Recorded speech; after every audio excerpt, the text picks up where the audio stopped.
الحمد للہ وکفا وسلام علی عبادہ الذین اصطفى اما بعد فاعوذ باللہ من الشیطان الرجیم بسم اللہ الرحمن الرحیم رب اشرح لی صدری ویسر لی امری واحلل عقدۃ من لسانی یفقہوا قولی۔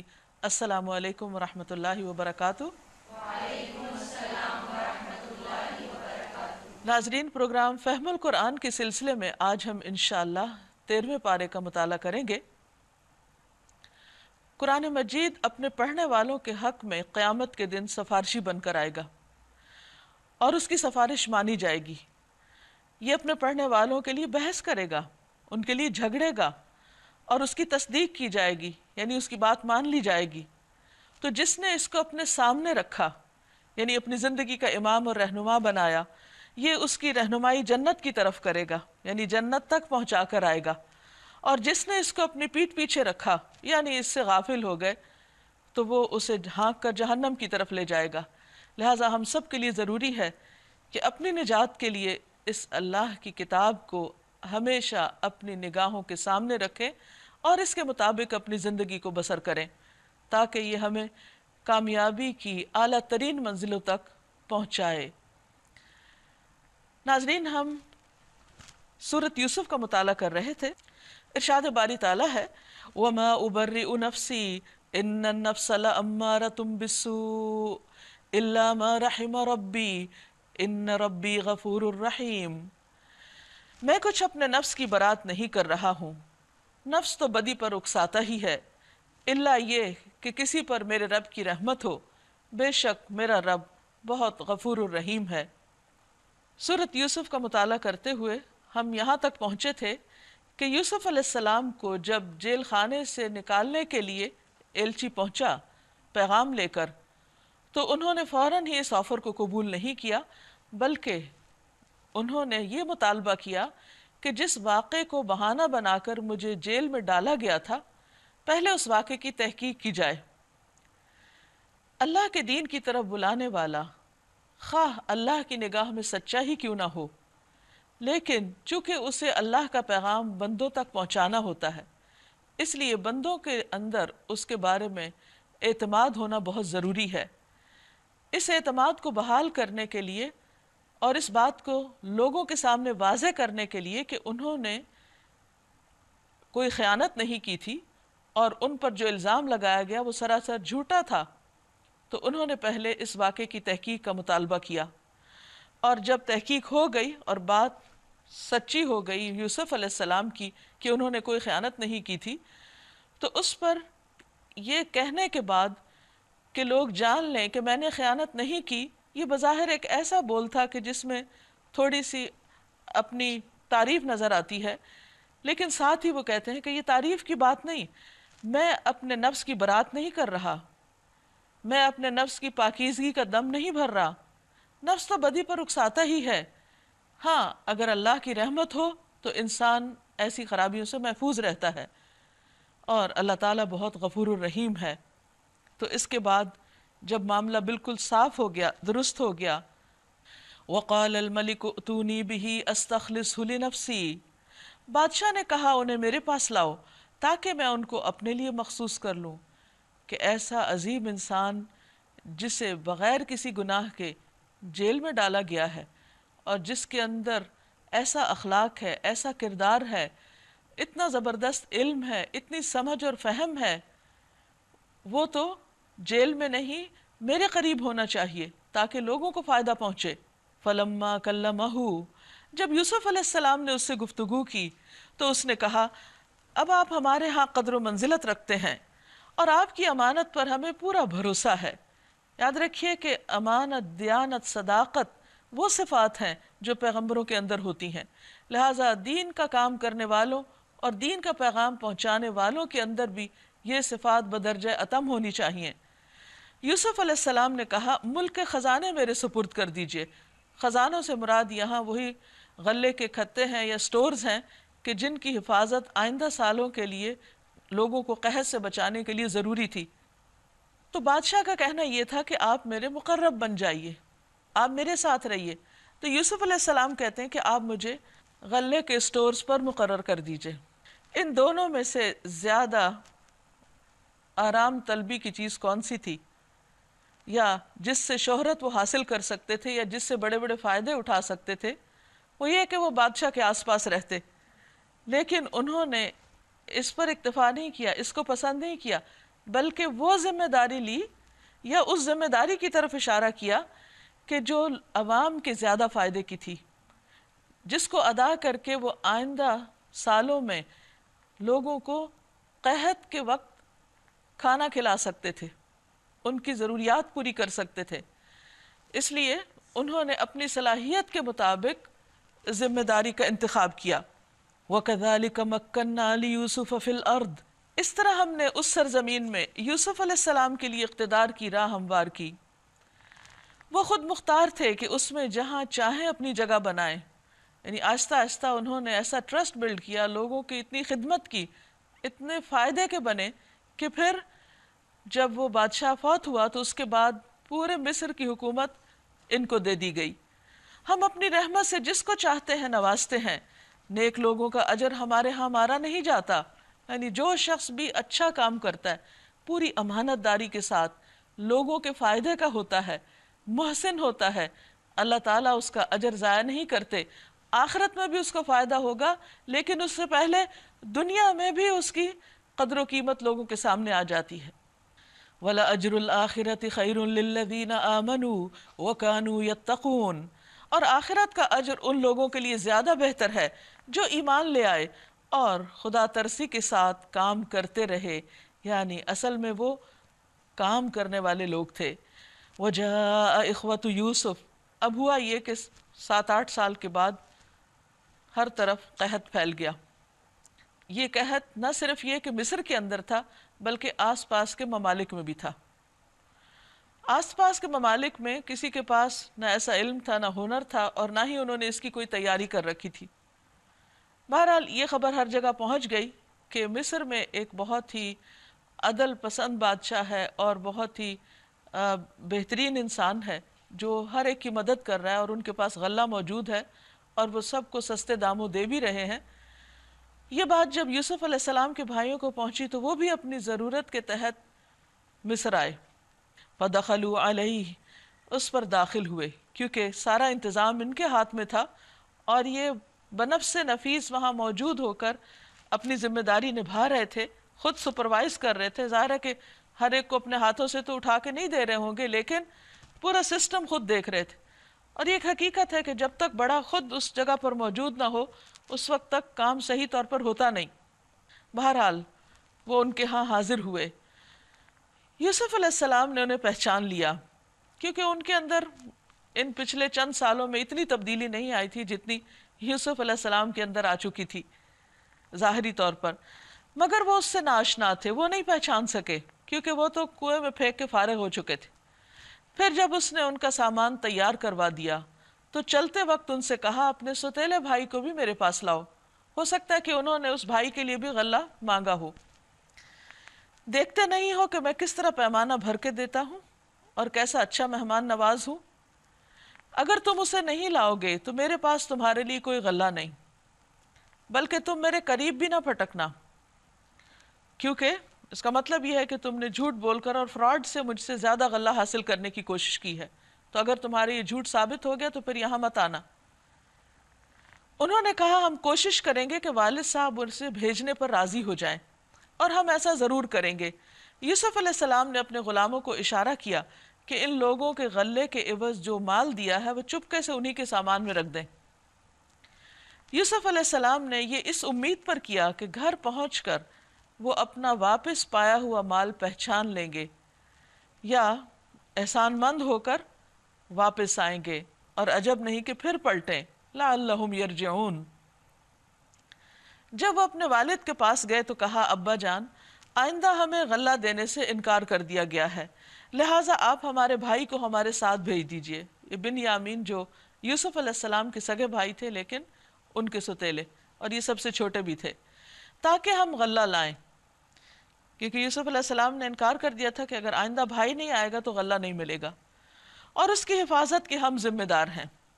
باپ نے جواب دیا کیا میں اس کے معاملے میں تم پر ویسا ہی بھروسہ کروں جیسے اسے پہلے اس کے بھائی کے معاملے میں بھروسہ کر چکا ہوں؟ اللہ ہی بہتر محافظ ہے اور وہ سب سے بڑھ کر رحم فرمانے والا ہے۔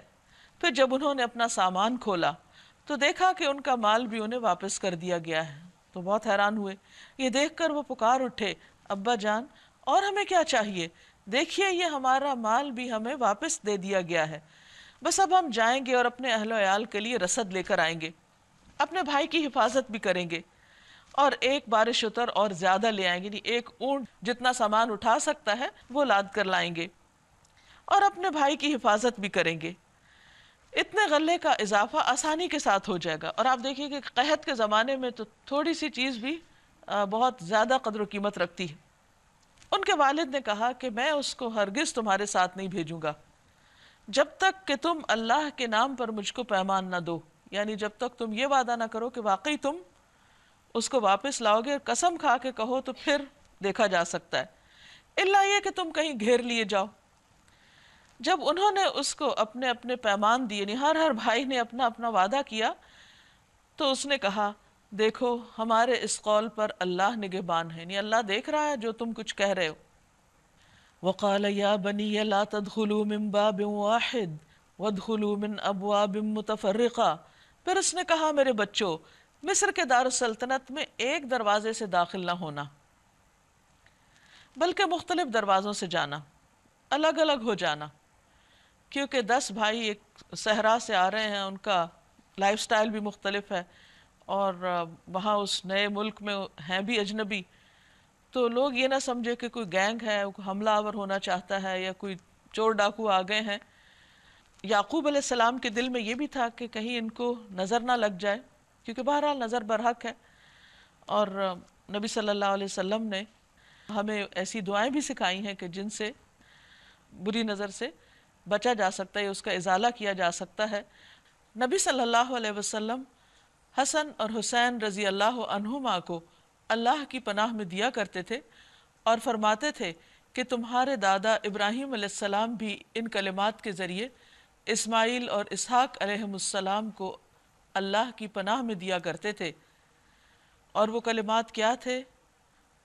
اعیذکما بکلمات اللہ التامۃ من کل شیطان وہامۃ ومن کل عین لامۃ، میں پناہ مانگتا ہوں اللہ کے پورے پورے کلمات کے ذریعے ہر ایک شیطان سے اور ہر زہریلے جانور سے اور ہر نقصان پہنچانے والی نظر بد سے، مگر میں اللہ کی مشیت سے تم کو نہیں بچا سکتا، یعنی پھر بھی تدبیر تو ہم کر سکتے ہیں، مگر جو نقصان ہونا ہے وہ تو میرے بس میں نہیں کہ میں اسے روک سکوں۔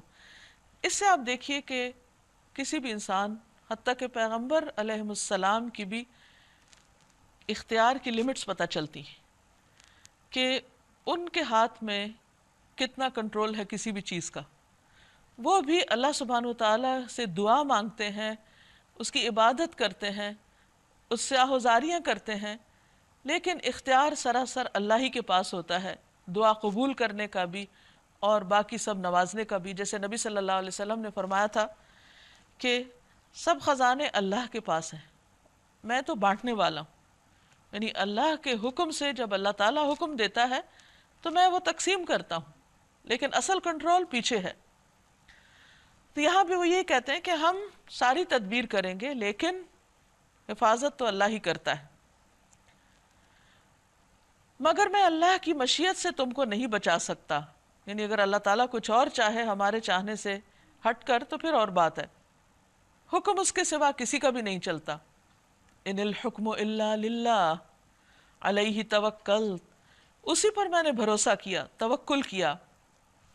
وعلیہ فلیتوکل المتوکلون، اور اسی پر بھروسہ کرنے والوں کو بھروسہ کرنا چاہیے۔ ولما دخلوا من حیث امرهم ابوہم، اور واقعہ بھی یہی ہوا کہ جب وہ اپنے باپ کی ہدایت کے مطابق شہر میں مختلف دروازوں سے داخل ہوئے تو اس کی یہ احتیاطی تدبیر اللہ کی مشیت کے مقابلے میں کچھ بھی کام نہ آ سکی، یعنی انہوں نے اپنی حفاظت کے لیے جو بھی کیا تھا وہ فائدہ نہ دیا۔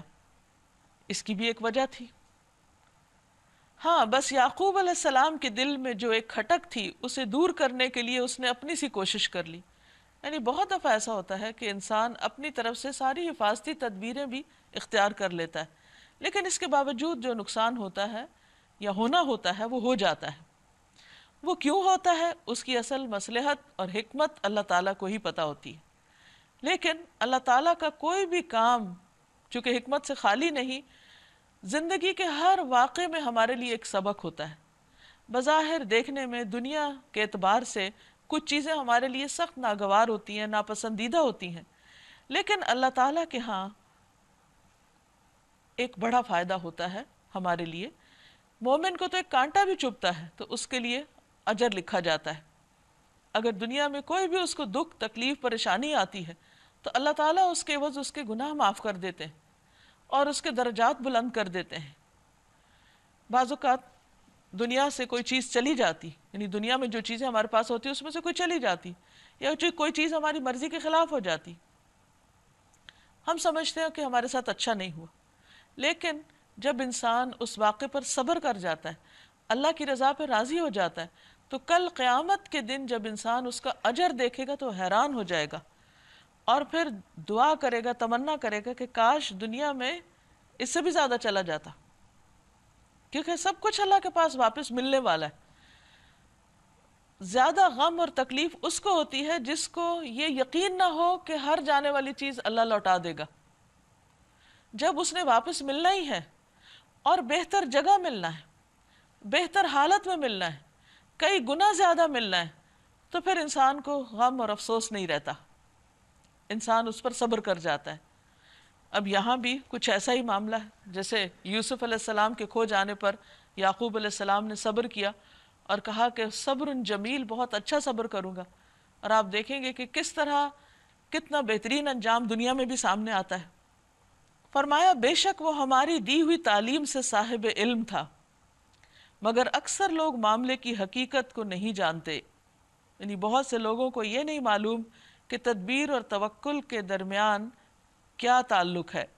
وَلَمَّا دَخَلُوا عَلَى يُوسُفَ آوَى إِلَيْهِ أَخَاهُ، یہ لوگ جب یوسف علیہ السلام کے حضور پہنچے تو اس نے اپنے بھائی کو الگ بلا لیا، یعنی بنیامین کو، اور اسے بتا دیا کہ میں تیرا وہی بھائی ہوں جو کھو گیا تھا۔ اب تو ان باتوں کا غم نہ کر جو یہ لوگ کرتے رہے ہیں، یعنی میرے بعد بھی جو 21-22 سال یہ تمہیں ستاتے رہے ہیں، وہ ان سب باتوں کو بھول جاؤ، اگنور کر دو، درگزر کرو۔ فَلَمَّا جَهَّزَهُمْ بِجَهَازِهِمْ، جب یوسف علیہ السلام بھائیوں کا سامان لدوانے لگے تو اس نے بھائی کے سامان میں اپنا پیالہ رکھ دیا۔ پھر ایک پکارنے والے نے پکار کر کہا، اے قافلے والو، تم لوگ چور ہو۔ انہوں نے پلٹ کر پوچھا، تمہاری کیا چیز کھو گئی ہے؟ سرکاری ملازموں نے کہا، بادشاہ کا پیمانہ ہم کو نہیں ملتا۔ تو ان کے پکارنے والے نے کہا، جو شخص لا کر دے گا اس کے لیے ایک بار شتر انعام ہے، یعنی ایک اونٹ بھر غلہ مزید ہے، اس کا ذمہ میں لیتا ہوں۔ ان بھائیوں نے کہا، خدا کی قسم تم لوگ خوب جانتے ہو کہ ہم اس ملک میں فساد کرنے نہیں آئے۔ اب وہ سخت پریشان ہوئے، اور ہم چوریاں کرنے والے لوگ نہیں۔ انہوں نے کہا، اچھا اگر تمہاری بات جھوٹی نکلی تو چور کی کیا سزا؟ انہوں نے کہا، اس کی سزا جس کے سامان میں سے چیز نکلے وہ آپ ہی اپنی سزا میں رکھ لیا جائے۔ یعنی دین ابراہیمی میں چور کی سزا یہی تھی کہ وہ اس کا غلام بنا دیا جائے جس کا وہ سامان چوری کرے۔ ہمارے ہاں تو ایسے ظالموں کو سزا دینے کا یہی طریقہ ہے۔ تب یوسف علیہ السلام نے اپنے بھائی سے پہلے ان کی خرجیوں کی تلاشی لینی شروع کی، ان کا سامان کھولا، پھر اپنے بھائی کی خرجی سے گمشدہ چیز برآمد کر لی۔ اس طرح ہم نے یوسف علیہ السلام کی تائید اپنی تدبیر سے کی، یعنی اللہ سبحانہ وتعالیٰ نے یہ تدبیر ان کے دل میں ڈالی تھی کہ اس طرح بھائی کو روک لو۔ اس کا یہ کام نہ تھا کہ بادشاہ کے دین یعنی مصر کے شاہی قانون کے مطابق اپنے بھائی کو پکڑتا، روک نہیں سکتے تھے، تو اللہ سبحانہ وتعالیٰ نے ان کو ایک ہیلا سکھا دی کہ اس طریقے سے روکو۔ اللہ یہ کہ اللہ ہی ایسا چاہے، ہم جس کے درجے چاہتے ہیں بلند کر دیتے ہیں، اور ایک علم رکھنے والا ایسا ہے جو ہر صاحب علم سے بالاتر ہے۔ یعنی بعض لوگوں کو بعض کے مقابلے میں زیادہ علم، زیادہ حکمت، زیادہ سمجھ نصیب ہوتی، اور یہ اللہ تعالیٰ کی اپنی تقسیم ہے کہ جس کو جو چاہے دے. بعض اوقات کسی کو ایک چیز میں اضافہ کر دیتا ہے، کسی کو دوسری چیز میں، تو یہ اللہ تعالیٰ کی تقسیم ہے. اس لیے بندے کو اللہ کی تقسیم پر راضی رہنا چاہیے، اور جس کے پاس زیادہ ہو دوسروں کے مقابلے میں وہ کبھی تکبر نہ کرے. وہ کیا سوچے؟ وہ یہ سوچے کہ اس میں ایک تو میرا امتحان ہے، اور دوسرے یہ کہ ان سب چیزوں کا اللہ مالک ہے، یہ میرے پاس بطور امانت ہے، اور سب سے زیادہ تو اللہ کے پاس ہے. تو بندے کے لیے تو تکبر جائز ہی نہیں، خواہ علم، خواہ حسن، خواہ مال، خواہ اولاد، کسی بھی دنیاوی نعمت میں وہ دوسروں سے بڑھ کر ہو تو ہمیشہ اس کے اندر ایک عاجزی رہے، اور دوسرے انسانوں کے ساتھ حسن سلوک کرتا رہے اور اللہ سے ڈرتا رہے. قالوا ان يسرق فقد سرق اخ له من قبل. ان بھائیوں نے کہا یہ چوری کرے تو تعجب کی کچھ بات نہیں، یعنی ابھی اپنی خفت مٹانا چاہ رہے تھے کہ یہ کیا ہو گیا. وہ تو بہت شور تھے کہ کسی بھائی نے چوری نہیں کی، اور وہ ایسے لوگ نہیں ہیں، اور واقعی نہیں پیغمبروں کی اولاد تھے. تو اب کیا ہوا؟ انہوں نے یوسف علیہ السلام پر الزام لگا دیا، لیکن ان کو یہ نہیں معلوم تھا کہ جو سامنے کھڑے ہیں انہی کے بارے میں وہ اتنی غلط بات کر رہے ہیں. یوسف علیہ السلام ان کی یہ بات سن کر پی گئے، بولے نہیں. یہاں آپ دیکھیے کتنا بڑا ظرف ہے، کتنی بڑی وسعت ہے، اور کیسا زبردست اخلاق ہے کہ اتنا بڑا الزام لگ رہا ہے، اور وہ ایک بہت بڑے عہدے پر ہیں اس وقت، اور وہ محسن ہیں،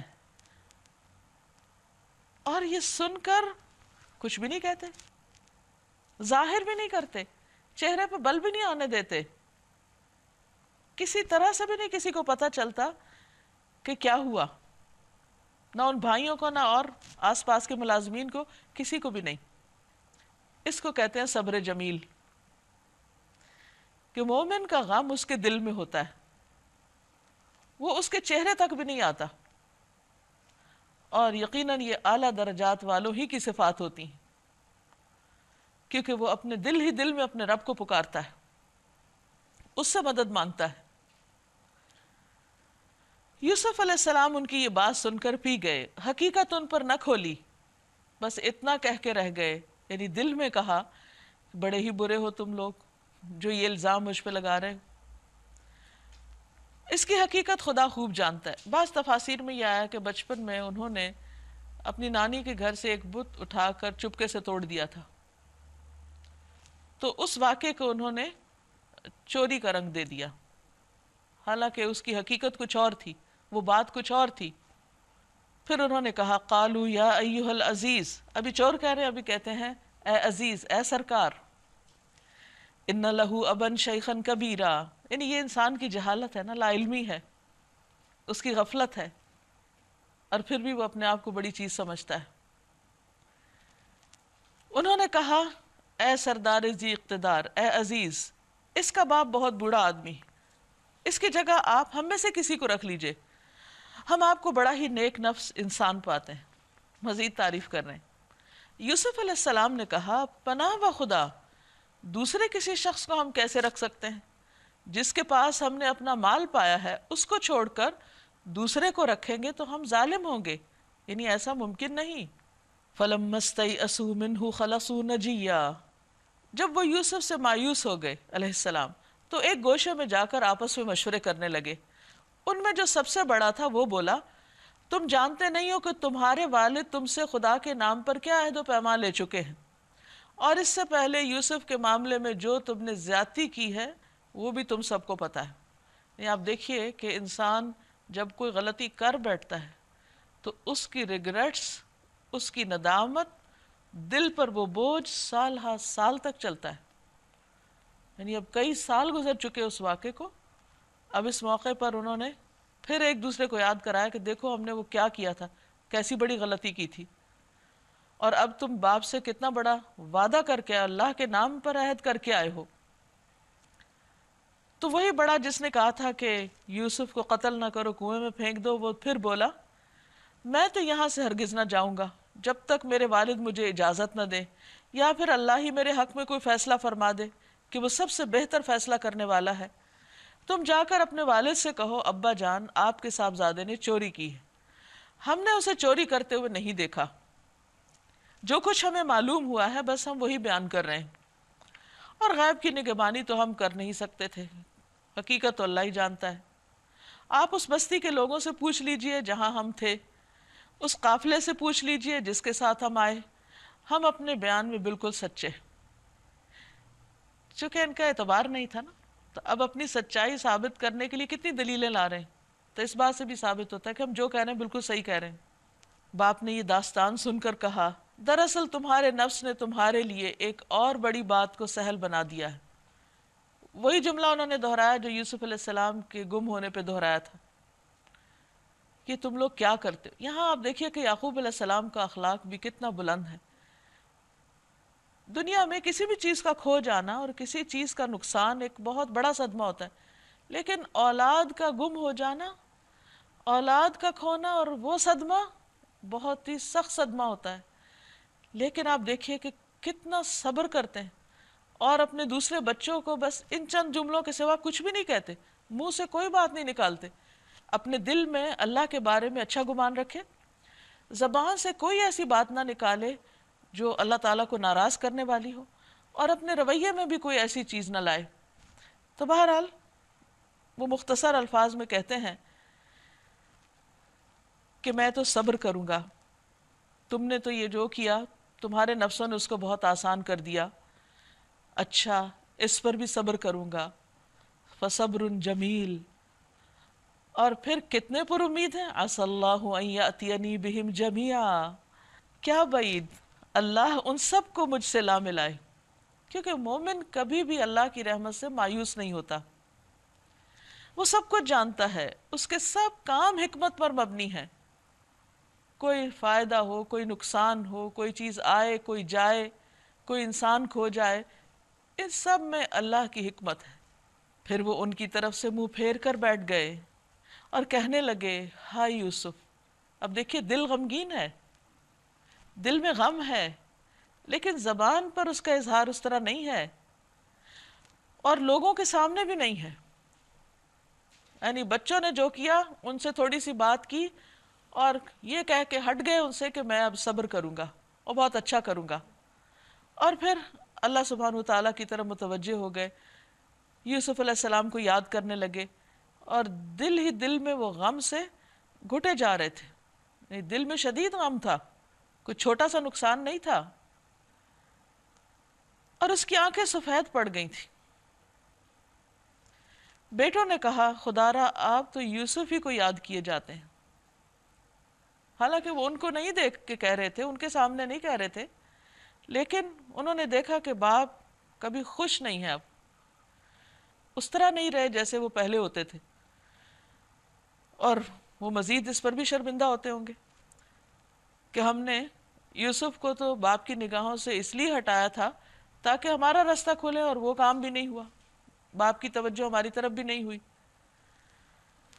نوبت یہ آ گئی ہے کہ اس کے غم میں آپ اپنے آپ کو گھلا دیں گے یا اپنی جان ہلاک کر ڈالیں گے۔ اس نے کہا، میں اپنی پریشانی اور اپنے غم کی فریاد اللہ کے سوا کسی سے نہیں کرتا۔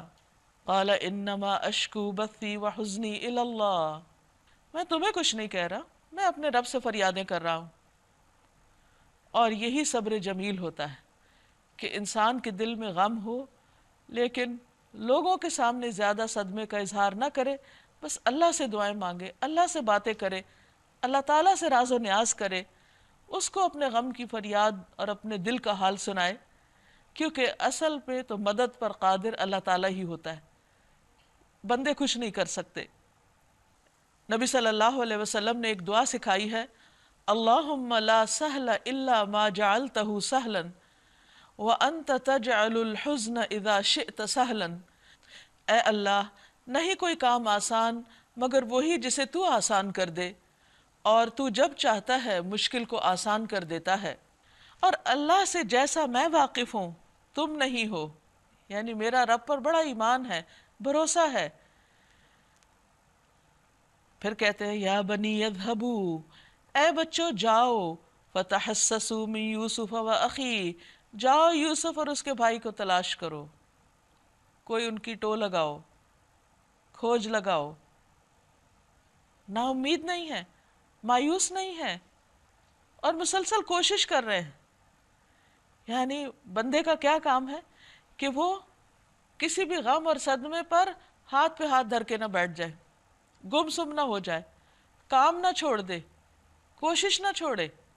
یعنی توکل کرنے کا مطلب یہ نہیں کہ انسان کوشش چھوڑ دے، بلکہ مزید کوشش کرے اور اس چیز کو تلاش کرے جس کو کرنا چاہیے. اور پھر کہتے ہیں وَلَا تَيْأَسُوا مِن رَّوْحِ اللَّهِ، اللہ کی رحمت سے مایوس نہ ہو. إِنَّهُ لَا يَيْأَسُ مِن رَّوْحِ اللَّهِ إِلَّا الْقَوْمُ الْكَافِرُونَ، کیونکہ اللہ کی رحمت سے تو صرف کافر ہی مایوس ہوتے ہیں، مومن کبھی بھی مایوس نہیں ہوتا.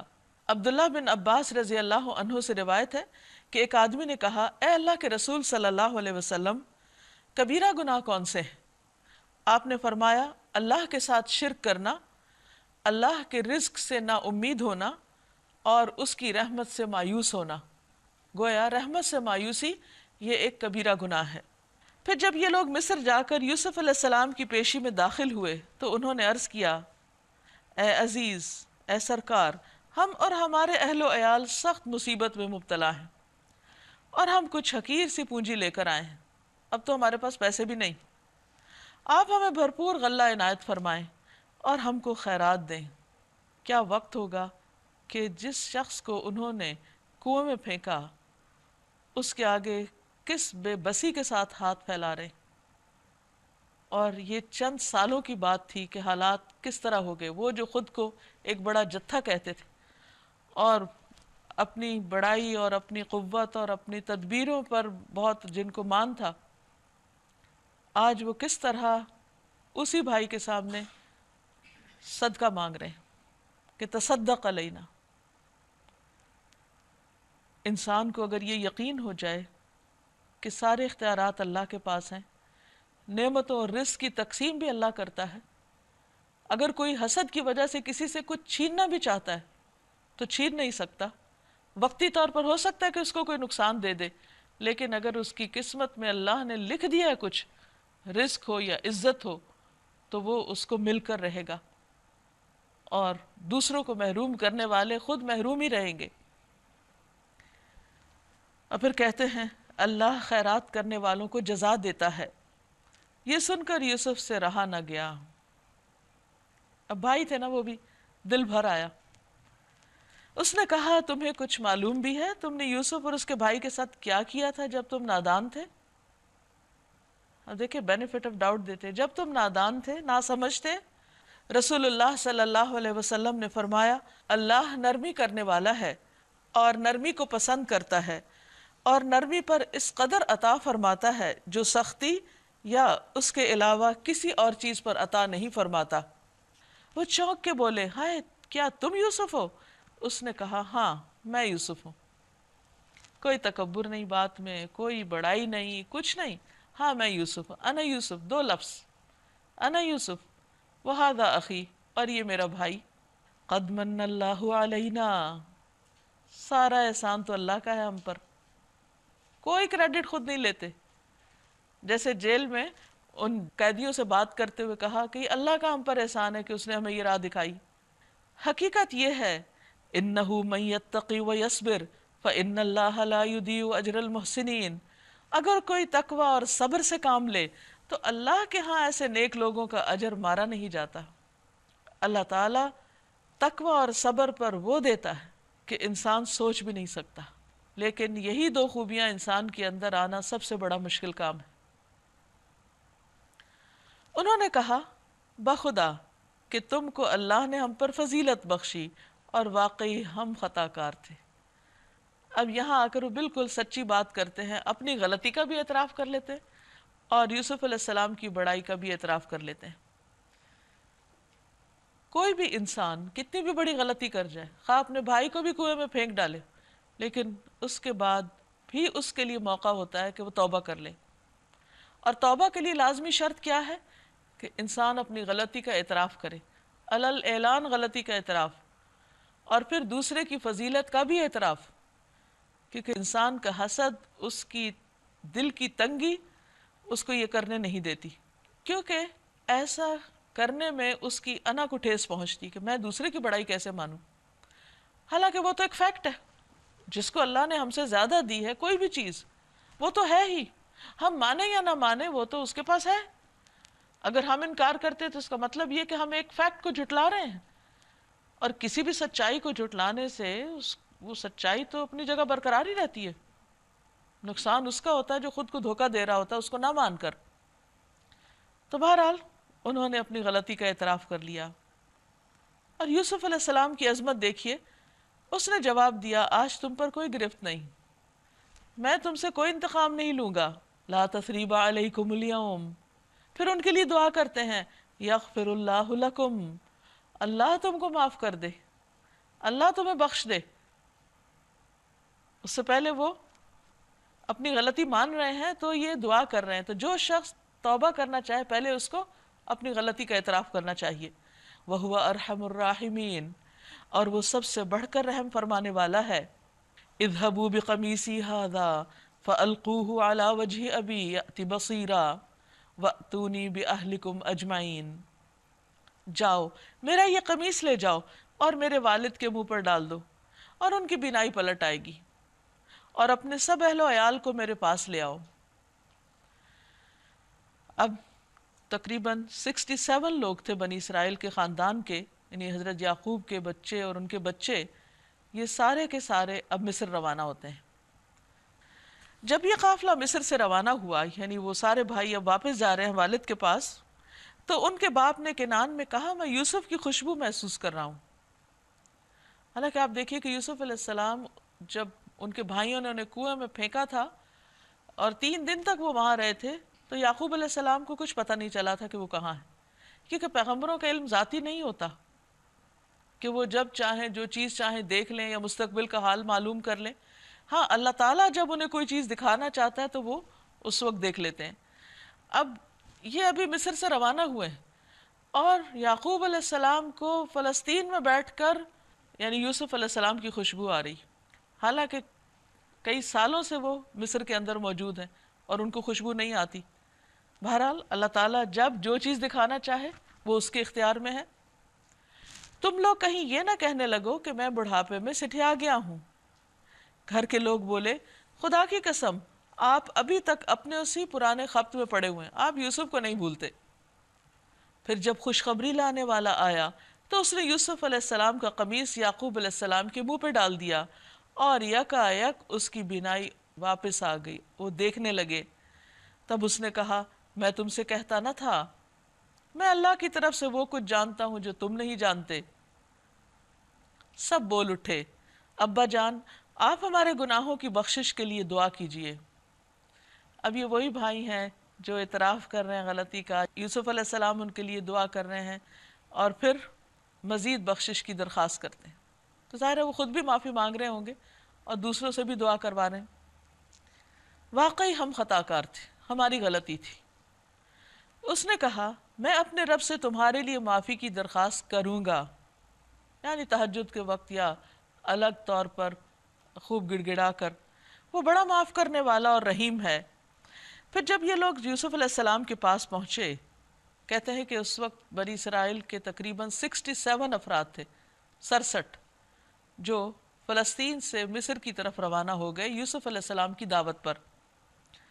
تو اس نے اپنے والدین کو اپنے ساتھ بٹھا لیا، یعنی تخت پر، خاص مقام پر۔ فَلَمَّا دَخَلُوا عَلَى يُوسُفَ آوَى إِلَيْهِ أَبَوَيْهِ، پھر جب یہ لوگ یوسف علیہ السلام کے پاس پہنچے، اور کہا جاتا ہے کہ یوسف علیہ السلام شہر سے باہر ان کے استقبال کے لیے آئے تھے، تو اس نے اپنے والدین کو اپنے ساتھ بٹھا لیا، یعنی اپنی سواری پر، اور اپنے سب کنبے والوں سے کہا چلو اب شہر میں چلو، اللہ نے چاہا تو امن چین سے رہو گے، یعنی اب یہاں پر تمہارے لیے سہولتیں ہیں، آسانیاں ہیں، خوشی سے امن سے رہو۔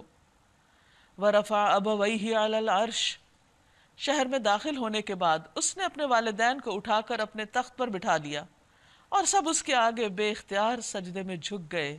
یہ سجدہ سجدہ تعظیمی تھا جو اس وقت کی شریعت میں جائز تھا، اب محمد صلی اللہ علیہ وسلم کی شریعت میں اس کو ختم کر دیا گیا یا منسوخ کر دیا گیا۔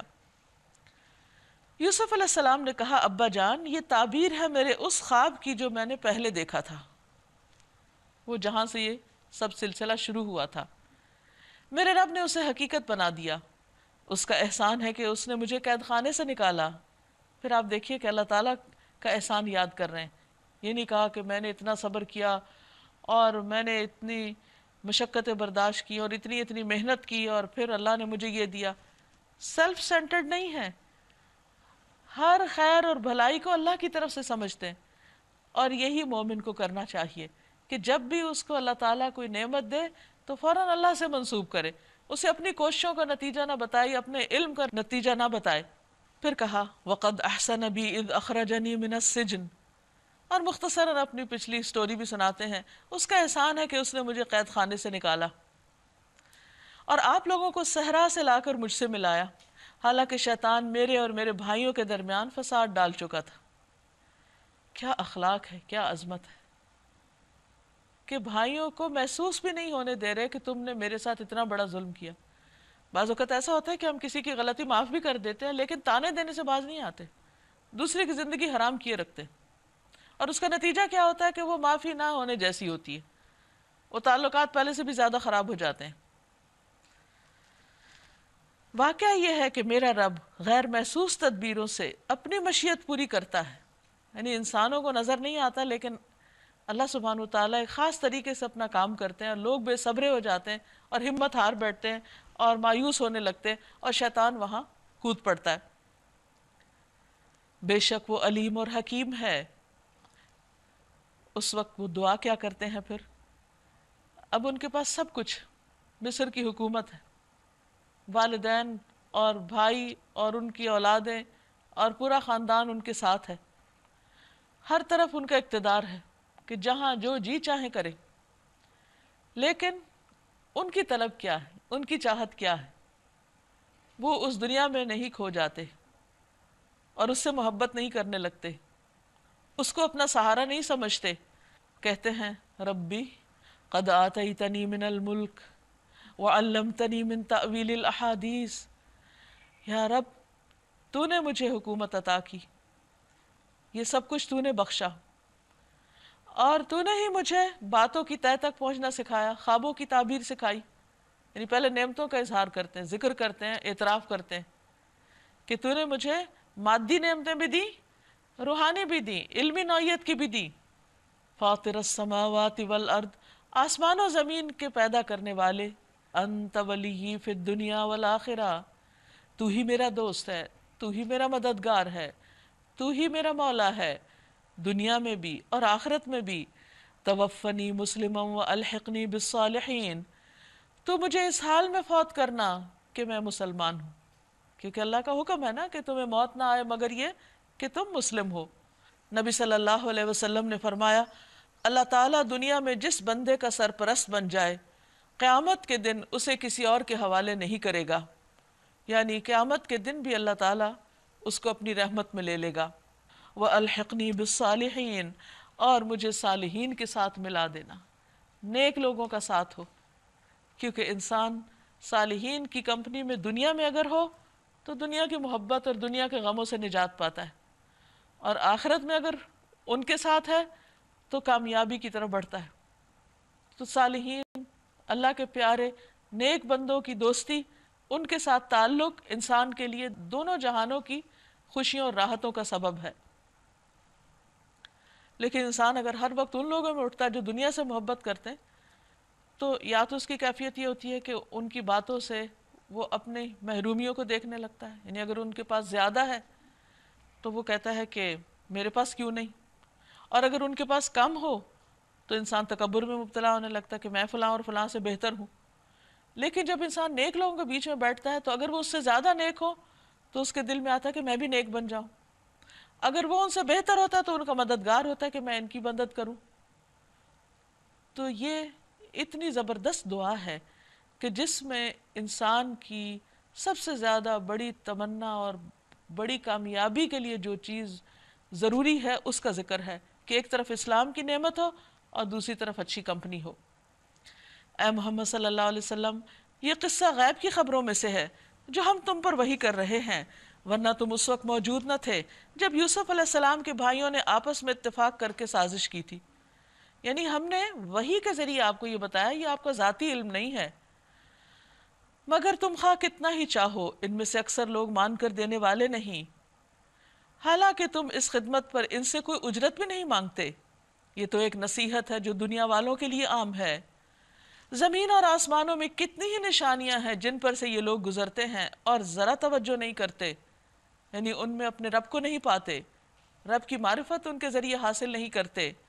ان میں سے اکثر لوگ اللہ کو مانتے ہیں مگر اس طرح کہ اس کے ساتھ دوسروں کو بھی شریک ٹھہراتے ہیں، دوسروں کو اپنا سہارا بنا لیتے ہیں، ان کے گرویدہ ہو جاتے ہیں اور اللہ تعالیٰ کو بھلا دیتے ہیں۔ کیا یہ مطمئن ہیں کہ خدا کے عذاب کی کوئی بلا انہیں دبوچ نہ لے گی، یا بے خبری میں قیامت کی گھڑی اچانک ان پر نہ آ جائے گی؟ تم ان سے صاف کہہ دو، قُلْ هَٰذِهِ سَبِيلِي أَدْعُو إِلَى اللَّهِ، کہہ دیجئے میرا راستہ تو یہ ہے کہ میں اللہ کی طرف بلاتا ہوں۔